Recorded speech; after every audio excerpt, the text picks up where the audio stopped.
Assalamualaikum warahmatullahi wabarakatuh. Kami dari kelompok 1 Perkembangan Peserta Didik kelas 2 CPBI ingin menjelaskan tentang unit 8, yaitu tentang penyesuaian diri pada remaja. Pengertian penyesuaian diri. Penyesuaian dapat diartikan atau dideskripsikan sebagai berikut. A. Penyesuaian berarti beradaptasi, dapat mempertahankan eksistensinya atau bisa survive dan memperoleh kesejahteraan jasmania dan rohania, dan dapat mengadakan relasi yang memuaskan dengan tuntutan sosial. B. Penyesuaian dapat diartikan juga sebagai konformitas, yang berarti menyesuaikan sesuai dengan standar atau prinsip. C. Penyesuaian dapat diartikan sebagai penguasaan, yaitu memiliki kemampuan untuk membuat rencana dan mengorganisasikan respon-respon sedemikian rupa, sehingga bisa mengatasi segala macam konflik, kesulitan, dan frustasi-frustasi secara efisien. Individu memiliki kemampuan untuk menghadapi realitas hidup dengan cara yang adekuat atau memenuhi syarat. Penyesuaian juga dapat diartikan dengan penguasaan dan kematangan emosional. Kematangan emosional ialah secara positif memiliki respon emosional yang tepat pada situasi. Dengan demikian dapat disimpulkan bahwa penyesuaian adalah suasana manusia untuk mencapai keharmonisan pada diri sendiri dan pada lingkungannya. 2. Proses penyesuaian diri. Penyesuaian diri adalah proses bagaimana individu mencapai keseimbangan diri dalam memenuhi kebutuhan sesuai dengan lingkungan. Seperti kita ketahui bahwa penyesuaian yang sempurna tidak pernah tercapai, karena penyesuaian yang sempurna terjadi jika manusia atau individu selalu dalam keadaan seimbang antara dirinya dengan lingkungannya, di mana tidak ada lagi kebutuhan yang tidak terpenuhi dan di mana semua fungsi organisme atau individu berjalan dengan normal. Sekali lagi, bahwa penyesuaian yang sempurna seperti itu tidak pernah dapat tercapai karena itu penyesuaian diri lebih bersifat suatu proses sepanjang hayat atau lifelong process. Penyesuaian adalah sebagai suatu proses ke arah hubungan yang harmonis antara tuntutan internal dan tuntutan eksternal. Dalam proses penyesuaian diri, dapat saja muncul konflik, tekanan, dan frustasi. Dan individu didorong untuk meneliti berbagai kemungkinan perilaku untuk membebaskan diri dari ketegangan. Karakteristik penyesuaian diri. Individu-individu dapat melakukan penyesuaian diri secara positif, namun ada pula individu-individu yang melakukan penyesuaian diri yang salah atau ke arah yang negatif. A. Penyesuaian diri secara positif. Mereka yang tergolong mampu melakukan kegiatan diri secara positif ditandai dengan hal-hal berikut. 1. Tidak menunjukkan adanya ketegangan emosional. 2. Tidak menunjukkan adanya mekanisme-mekanisme psikologis. 3. Tidak menunjukkan adanya frustasi pribadi. 4. Memiliki pertimbangan rasional dan pengarahan diri. 5. Mampu dalam belajar. 6. Menghargai pengalaman. 7. Bersikap realistik dan objektif. Dalam melakukan penyesuaian diri secara positif, individu akan melakukan dalam berbagai bentuk, yaitu antara lain 1. Penyesuaian dengan menghadapi masalah secara langsung. 2. Penyesuaian dengan melakukan eksplorasi atau penjelajahan. 3. Penyesuaian dengan trial and error atau coba-coba. 4. Penyesuaian dengan substitusi atau mencari pengganti. 5. Penyesuaian diri dengan menggali kemampuan diri. 6. Penyesuaian diri dengan belajar. 7. Penyesuaian dengan inhibis dan pengendalian diri. 8. Penyesuaian diri dengan perencanaan yang cermat. Penyesuaian diri yang salah atau pada arah yang negatif biasanya akan lebih tidak terarah, emosional, sikap yang realistik, agresif, dan sebagainya. ada 3 bentuk reaksi dalam penyesuaian yang salah, yaitu reaksi bertahan, reaksi menyerang, dan reaksi melarikan diri. Reaksi bertahan atau defense, yaitu individu berusaha untuk mempertahankan dirinya seolah-olah dia tidak menghadapi suatu kegagalan. Reaksi menyerang, orang yang mempunyai penyesuaian diri yang salah menunjukkan tingkah laku yang bersifat menyerang untuk menutupi kegagalannya. Yang ketiga, reaksi melarikan diri atau escape reaction adalah reaksi orang yang mempunyai penyesuaian diri yang salah akan melarikan diri dari situasi yang menimbulkan kegagalannya. Reaksinya tampak dalam tingkah laku seperti berfantasi untuk memuaskan keinginan, banyak tidur, minum minuman keras, bunuh diri, menjadi pecandu ganja, narkotika, dan regresi. Yaitu tingkah laku yang semodal dengan tingkat perkembangan yang lebih awal. Faktor-faktor yang mempengaruhi proses penyesuaian diri yaitu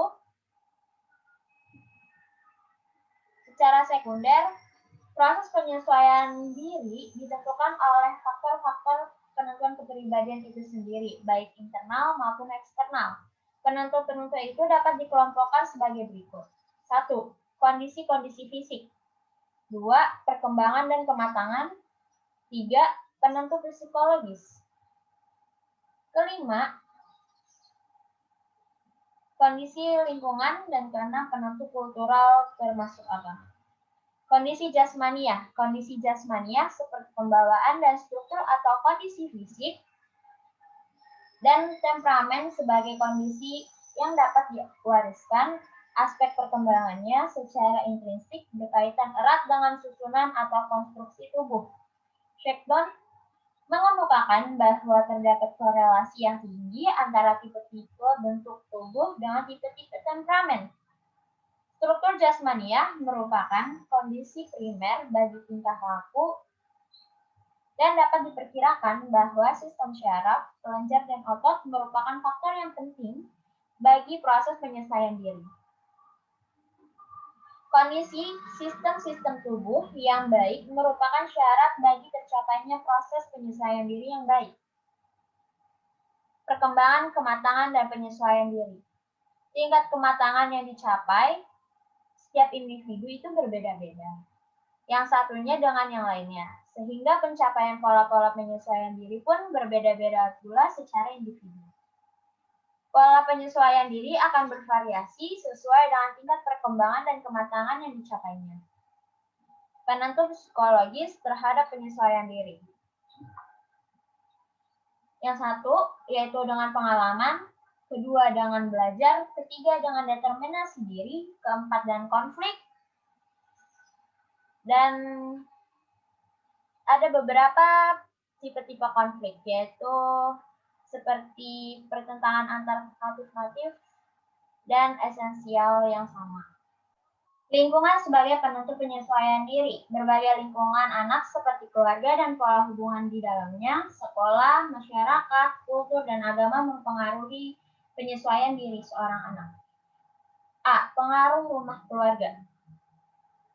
Dari sekian banyak faktor mengkondisikan penyesuaian diri, faktor rumah dan keluarga merupakan faktor yang sangat penting. Karena keluarga merupakan kelompok sosial terkecil, interaksi sosial ini kemudian akan dikembangkan di masyarakat. B. Hubungan orang tua dengan anak. Pola hubungan antara orang tua dengan anak akan mempunyai pengaruh terhadap proses penyesuaian diri anak. Beberapa pola hubungan dapat mempengaruhi penyesuaian diri, antara lain 1. Menerima atau acceptance. Yang kedua, menghukum dan disiplin yang berlebihan. Yang ketiga adalah memanjakan dan melindungi anak secara berlebihan. Yang keempat, penolakan. C. Hubungan saudara. D. Masyarakat. E. Sekolah. Kultural dan agama sebagai penyesuaian diri. Agama memberikan suasana psikologis tertentu dalam mengurangi konflik, frustasi, dan ketegangan lainnya. Agama juga memberikan suasana damai dan tenang bagi anak. Sembahyang dan berdoa merupakan medium dalam agama untuk menuju ke arah kehidupan yang berarti. Agama memegang peranan penting sebagai penentu dalam proses penyesuaian diri. B. Permasalahan-permasalahan diri pada remaja dalam penyesuaian diri. Tingkat penyesuaian diri dan pertumbuhan remaja sangat tergantung pada sikap orang tua dan suasana psikologis dan sosial dalam keluarga. Sikap orang tua yang otoriter, yaitu memaksakan kekuasaan dan otoritas kepada remaja juga akan menghambat proses penyesuaian diri pada remaja. Permasalahan-permasalahan penyesuaian diri yang dihadapi pada remaja dapat berasal dari suasana psikologis keluarganya seperti kekerasan keluarga yang sering terjadi di lingkungannya. Perbedaan perlakuan antara laki-laki dan anak perempuan akan mempengaruhi hubungan antara mereka sehingga menimbulkan rasa iri hati dalam jiwa anak perempuan terhadap saudara yang laki-lakinya. Hal ini dikarenakan adanya perbedaan pemberian kasih sayang atau pemberian perhatian antara anak perempuan dan anak laki-laki. Penyesuaian diri remaja dengan kehidupan di sekolah. Permasalahan penyesuaian diri di sekolah mungkin akan ditimbulkan ketika remaja memasuki jenjang sekolah yang baru. Baik akan timbul ketika remaja memasuki jenjang sekolah yang baru, baik sekolah lanjutan pertama maupun sekolah lanjutan atas. Permasalahan penyesuaian diri dengan guru-guru, teman, dan mata pelajaran. Persoalan umum yang seringkali dihadapi remaja antara lain adalah saat memilih sekolah. Permasalahan lain yang akan timbul adalah penyesuaian diri yang berkaitan dengan kebiasaan belajar yang baik. Bagi siswa yang baru masuk sekolah lanjutan, mungkin mengalami kesulitan dalam mengimbangi waktu belajar, yakni adanya pertentangan antara belajar dan keinginan untuk diikuti. Aktif dalam kegiatan sosial, kegiatan ekstrakurikuler, dan sebagainya. C. Implikasi proses penyesuaian remaja terhadap penyelenggaraan pendidikan. Dalam kaitannya dengan pendidikan ini, peranan sekolah pada hakikatnya tidak jauh dari peranan keluarga, yaitu dengan rujukan dan tempat perlindungan jika anak didik mengalami masalah. Upaya-upaya yang dapat dilanjutkan atau dilakukan untuk memperlancarkan proses penyesuaian diri pada remaja khususnya di sekolah adalah 1. Menciptakan situasi sekolah yang dapat menimbulkan rasa betah. 2. Menciptakan suasana belajar mengajar yang menyenangkan bagi anak. 3. Usaha memahami anak secara menyeluruh. 4. Menggunakan metode dan alat mengajar yang menimbulkan gairah belajar. 5. Menggunakan prosedur evaluasi yang memperbesar motivasi belajar. 6. Ruang kelas yang memenuhi syarat-syarat kesehatan. 7. Peraturan atau tata tertib yang jelas dan dapat dipahami murid-murid.